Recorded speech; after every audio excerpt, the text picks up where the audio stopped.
What news stories mattered most this week in the world of media and advertising? I'm Jack Benjamin, reporter for The Media Leader. And I'm Omar Oakes, editor-in-chief. This week we'll be discussing announcements from Origin and Barb, Sky's big ad revenue miscalculation, GB News getting fined, tech company earnings, and more. But first, the big story, which, to be transparent, we felt was too big not to discuss, is the impact of the tide-shifting U.S. election result as it pertains specifically to the media industry. We're recording this on Wednesday morning, and while the election has not technically been called for Trump, Harris effectively does not have a pathway to victory. And Omar, I was just sort of curious if you had any initial thoughts in terms of the effect that media had on the election, that the effect that a new Trump presidency would have on media, vice versa, any takeaways essentially from just the past 24 hours or so? Well, breaking news, Jack, we're recording this on Wednesday morning, and Trump has been declared the winner by CNN and other kind of non-Fox News networks. So he is the president-elect now. Yeah, it's... I don't know, it's difficult. So... we'll talk about where you were last night. Yeah. Why my voice is a bit hoarse. Yeah, why you sound like you've been on the Raz, not celebrating a Trump victory, I hasten to add. But yeah, I was on holiday in the UAE in Dubai last week, and I'm still on Dubai time, so I'm just like naturally waking up at 3 a.m. And so I just woke up at 3 a.m. this morning and turned on CNN and TiVo'd all the coverage. And you know, there's two different kind of ways of the media 24-hour news kind of reporting elections. One which I really like, which is the John Kings of the world on CNN. They're really good at kind of breaking down kind of voting patterns and stuff, and really good at explaining as the night unfolds kind of what's going on. So I think from an explainer point of view, it's really great. And in terms of the graphics that they use nowadays, the way they explain it, you can geek out on it, but it's also really good for understanding things if you're not familiar. I think it's great.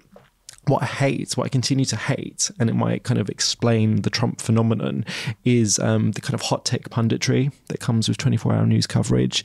And immediately, as soon as it became clear as the night unfolded that Trump was very likely going to win, all the finger pointing and all the whys after the fact stuff comes out about Kamala Harris didn't do this, and the Democrats don't know what they're doing with all of that. And this is why I think for a lot of people, not just in the US, but over the Western world, there is this growing mistrust over time over the media, where it all feels like a bit of a game and there aren't really a lot of solid principles. You know, we could, talk about the Washington Post run by Jeff Bezos, and how, when Trump was elected the first time, it was all, the tagline that they created was "Democracy dies in darkness." And now, they're willing to kind of dispense with their liberal heritage and not endorse anyone. So that's the overall takeaway, that we're still kind of this is one chapter in a long running story of how in the digital age we've moved from 20th century version of media, where we're all kind of in a much slower pace, newspapers, broadcast television, moving to a world of going beyond 24-hour news, of everyone being in the media, as it were, on social media, velocity of content, and how we do democracy in that age. We're nowhere near figuring this out, I think. But how did you spend election night, Jack? Yeah, I was invited to CNN's watch party. And there was lots of music and pomp and circumstance and sort of party before results came in, and then results came in, and I actually ended up leaving before we knew essentially anything more than it wasn't looking that great in Georgia and North Carolina. So there was no decision by the end of the night, really, for my experience there. But it was interesting to be in a party environment given the stakes of the election, if that makes sense, right? There's a lot at stake for the media, for many different Americans of all backgrounds, and not that wasn't taken seriously by CNN, which, as you mentioned, someone like John King helped give great coverage, but it was there was a dissonance, I think, that I was experiencing as like a very nervous American living abroad and the experience I was having. In terms of media takeaways, I think I agree with the point that you made about we're still sort of figuring out how democracy can work with the current media environment.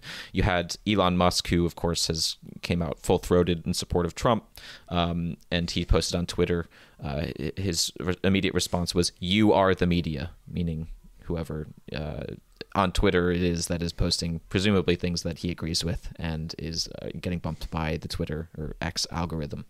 And I think that there is a broader story of where this fits in the power of traditional media to set whatever the narrative is, the political narrative is, has clearly been severely diminished. And I think we've known this for some time, but it's really come to light here because and there was lots of criticism, of course, of a lot of these traditional outlets, but like the New York Times, all this sane washing talk.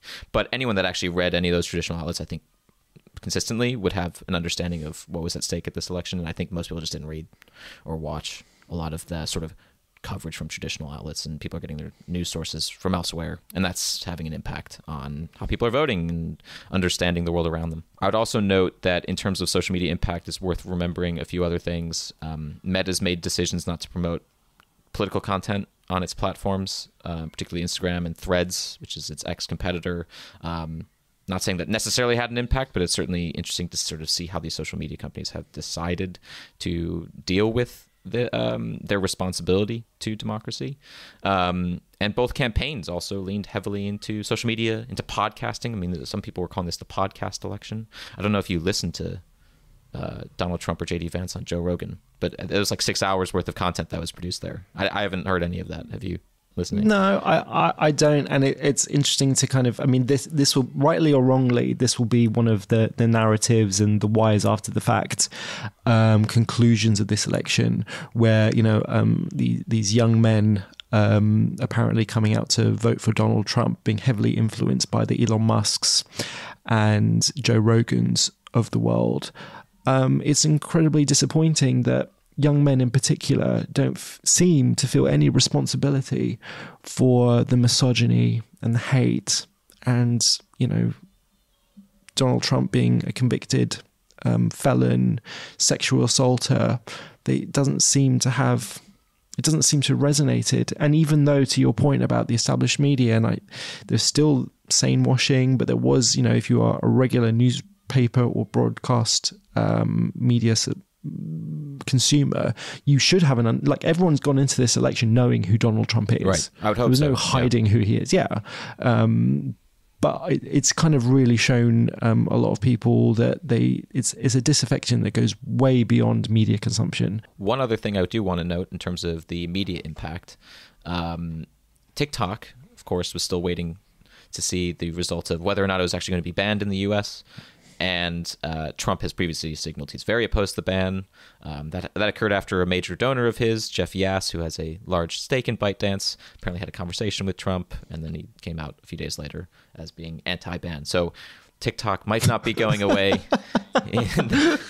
Sorry, I have to laugh. Yeah. It's like, totally whatever reasonable. Whatever else about, if you didn't know anything about Donald Trump, you just think as a politician, he's just like, this is my position. And then someone has a conversation with him, and now I'm exactly the opposite of that position. It's like, what is going on? Right. He's open for purchase, and that's why you have a decision like perhaps Jeff Bezos. The broader concern, I think, going forward, apart from that appeal, you mentioned the policy issues.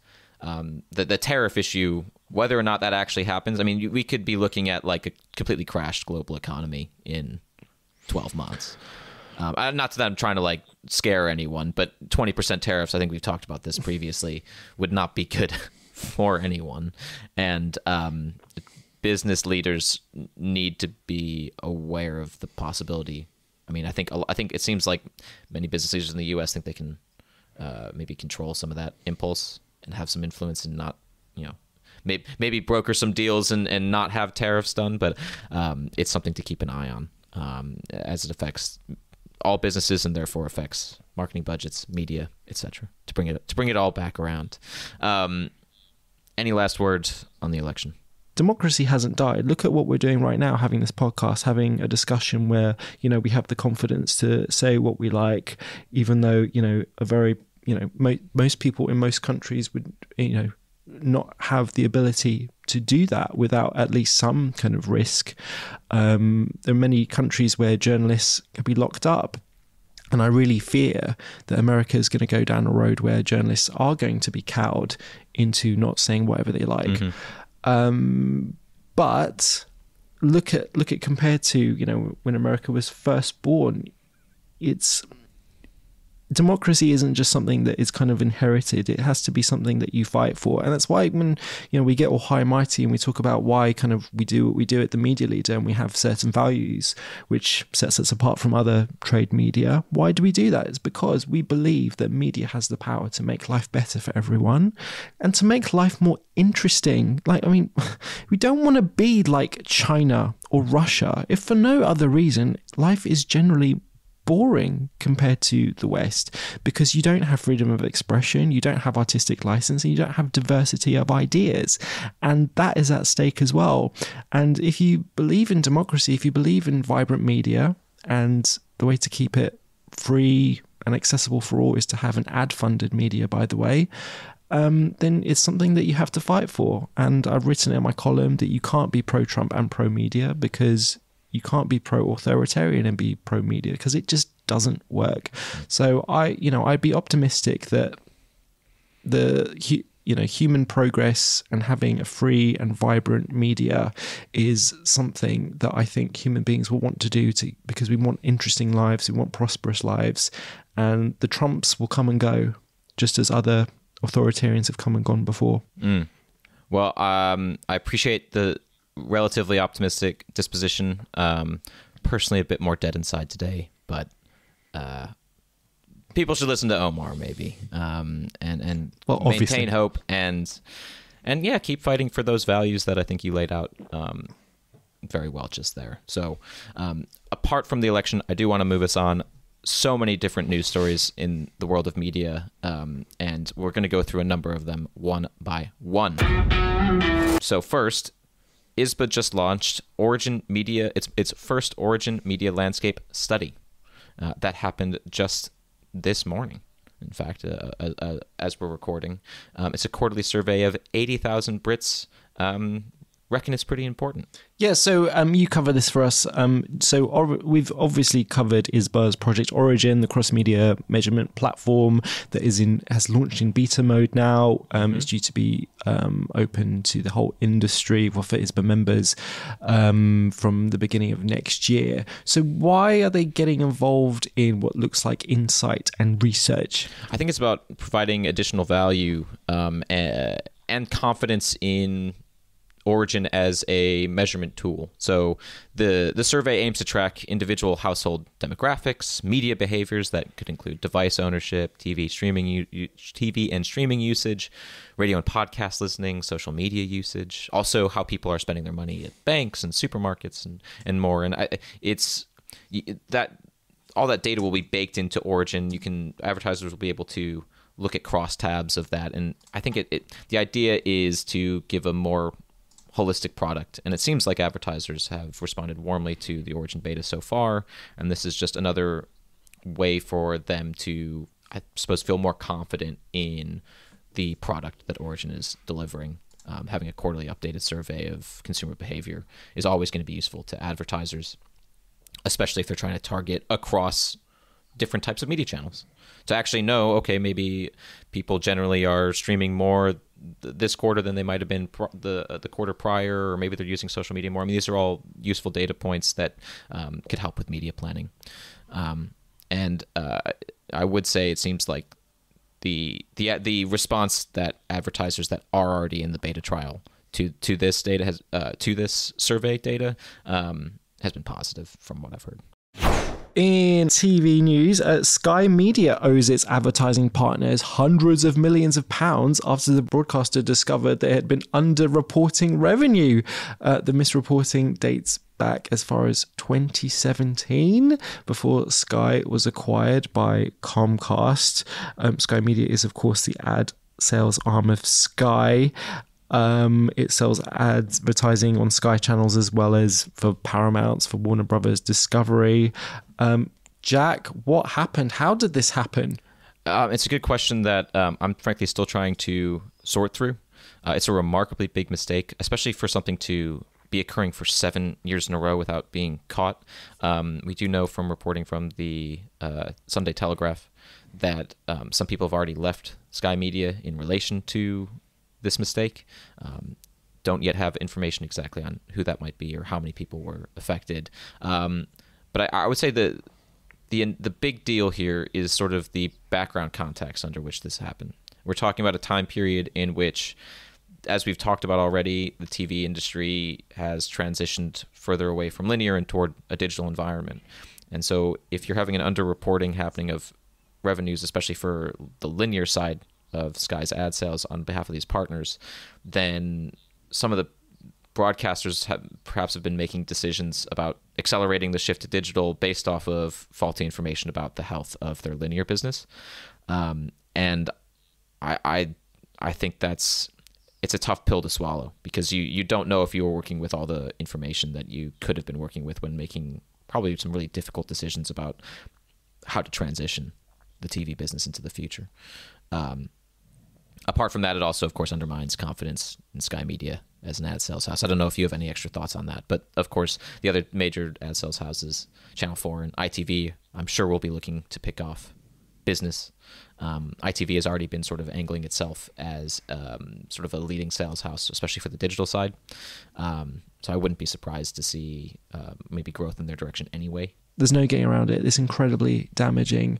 And, if this was some sort of honest mistake that had happened, I think we'd want more detail around how it had happened. Because I kind of suspect what we said at the beginning about the transition digital, that there is something going on there which would explain this. It also comes at a time when you mentioned Warner Brothers Discovery is one of their ad partners. I mean, they're already having, they have to have discussions about whether or not they're going to renew their exclusivity deal with HBO shows. HBO Max is coming into 2026. I can't imagine this necessarily helps negotiations. And Sky, it's worth noting, doubled its loss in 2023. Now they're going to have to pay however many hundreds of millions of dollars in essentially back paying money that they shouldn't have had in the first place. Not that that necessarily has to have a significant effect on the bottom line at Sky's business.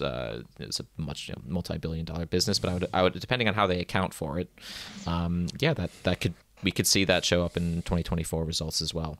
So, and to be honest, that's what you've just described there is probably a best case scenario. Yeah. Because the worst case could get a lot uglier in terms of lawsuits, and it could be a lot more damaging than that. Barb announced this week it will be revealing co-viewing data for linear streaming for the first time. Has co-viewing data become increasingly important for advertisers? We've moved from a situation where generally internet wasn't as fast, not in the UK anyway, 10 years ago. So you have kind of families co-viewing, housemates co-viewing around the TV, but maybe someone will be off in a bedroom kind of watching Netflix on their phone or on the sofa. But now it's much more common for families, for kind of households to be watching something on Netflix, Disney Plus, maybe YouTube increasingly together. So co-viewing is now, Nielsen did a study in the US this year, and they found that there's virtually no difference in co-viewing rates in the US between linear and connected TV. So I think when Barb, starting this week, they're going to publish data about co-viewing factors for selected audiences.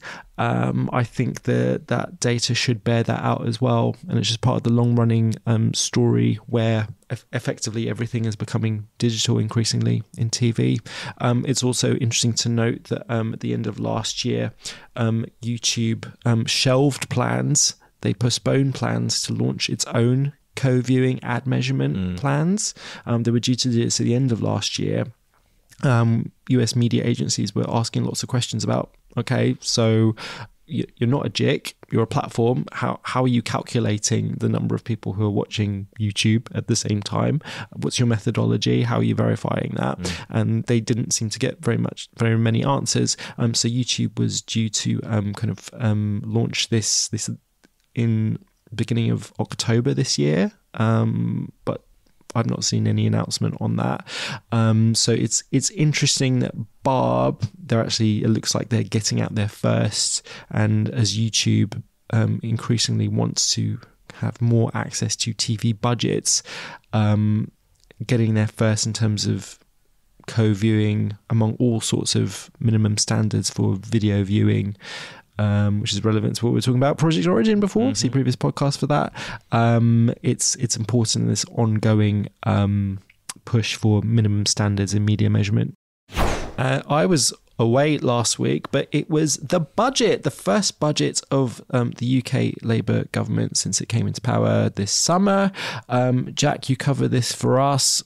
Catch me up. What do we need to know if we're working in the media and creative industries? How was the budget received? I would say fairly mixed reception. I mean, generally, I don't think anyone's excited about tax increases. It's a tough sell for any politician, as we know.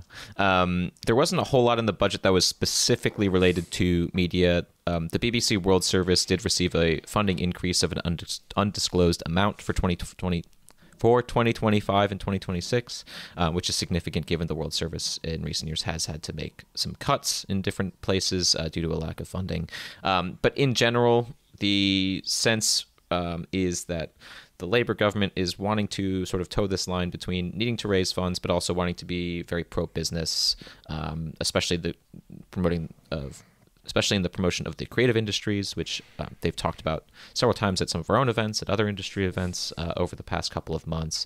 I would say the general response from the media industry was sort of threefold. First of all, as we reported from the IPA Bellwether, the marketing budgets had sort of been frozen a little bit over the past couple of months because of uncertainty around what was going to be in the budget, how severe was it going to be. So we now have clarity, so people can move forward and make plans, and we'll get a sense of certain. You would think that would unlock spending again, just because people actually know what the immediate future is meant to look like. The other response from more of the analyst side was sort of to say, well, look, the UK's economic outlook doesn't look that great. No surprise. We're talking very minor growth over the next 5 years.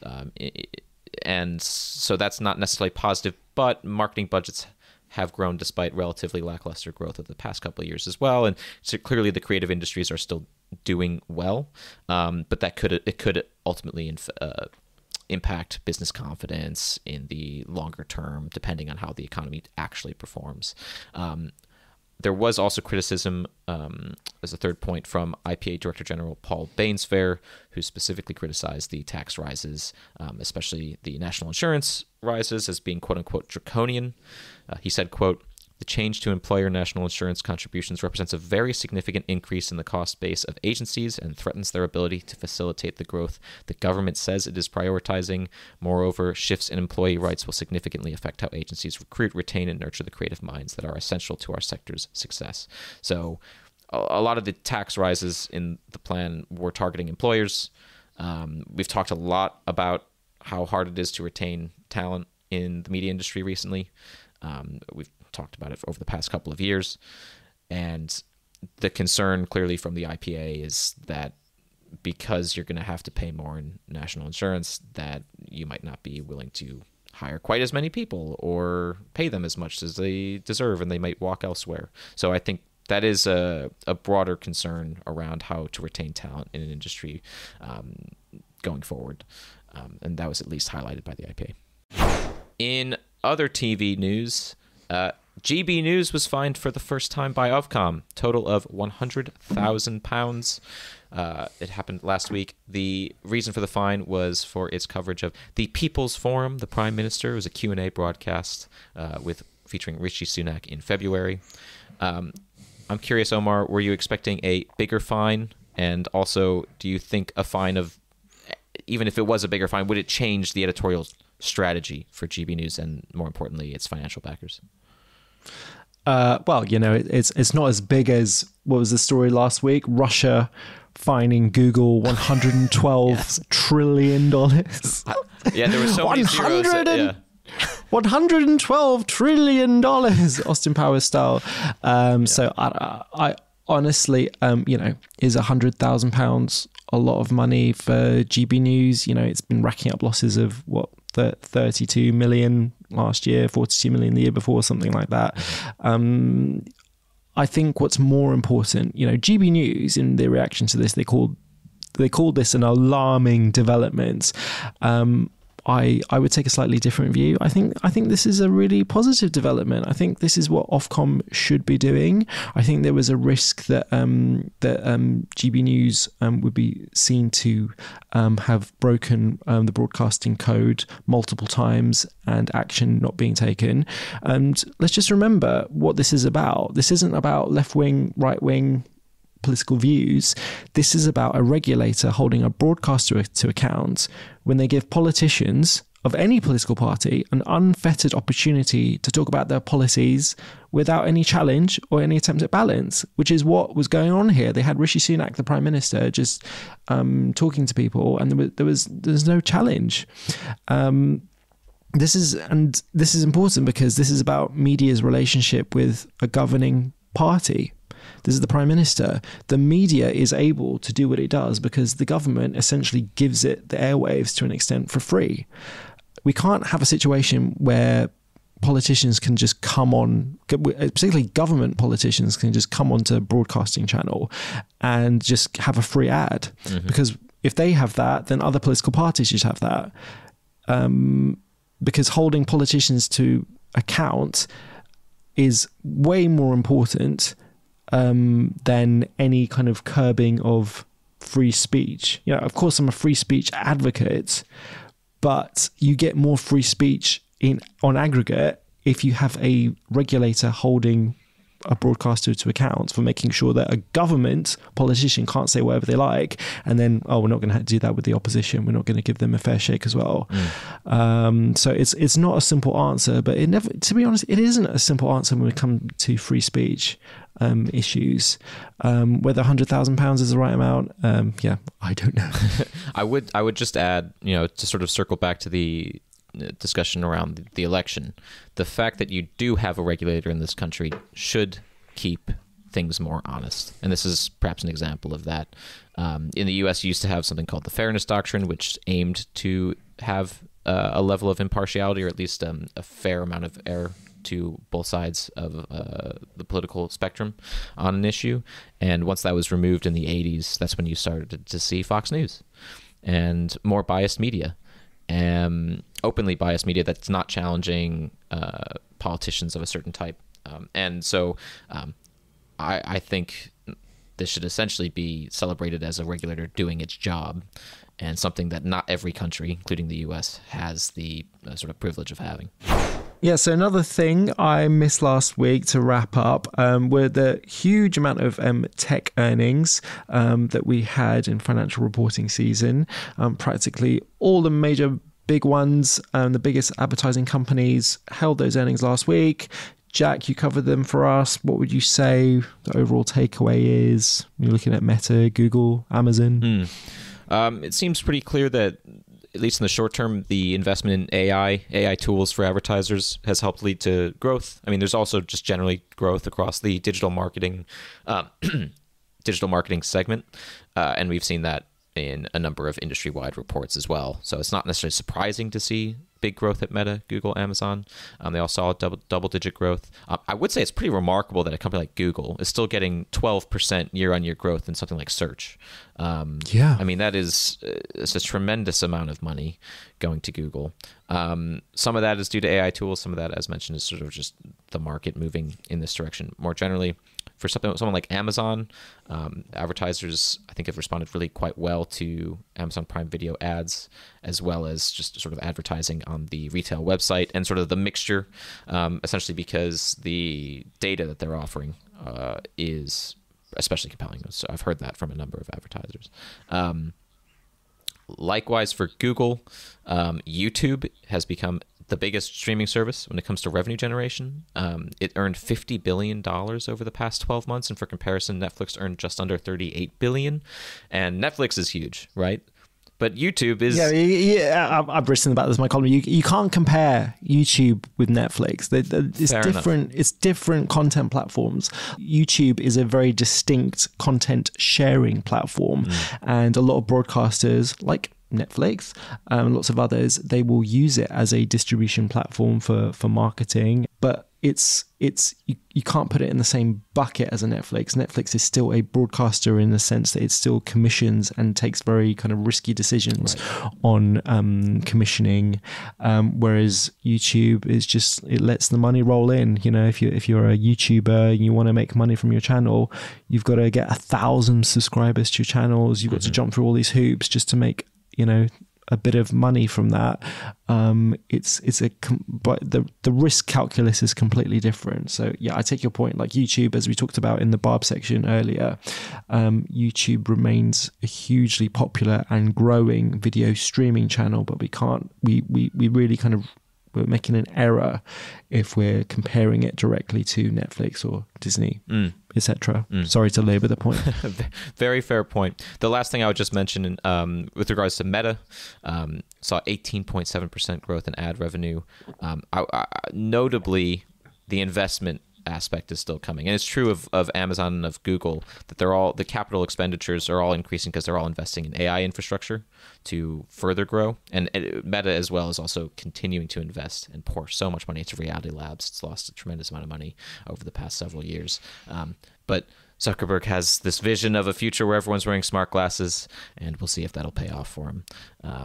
But the Ray-Ban tie-up has been very successful. Whether or not they're more advanced smart glasses will be successful remains to be seen, because they're too expensive to produce still. But it's interesting to see a company continuing to grow at significant pace, and then deciding, instead of doing something like ridiculously large share buybacks, that you're actually investing a lot of that money back into potential growth. That's all the time we have for today. So many different topics. Thank you for listening, and we will catch you next week.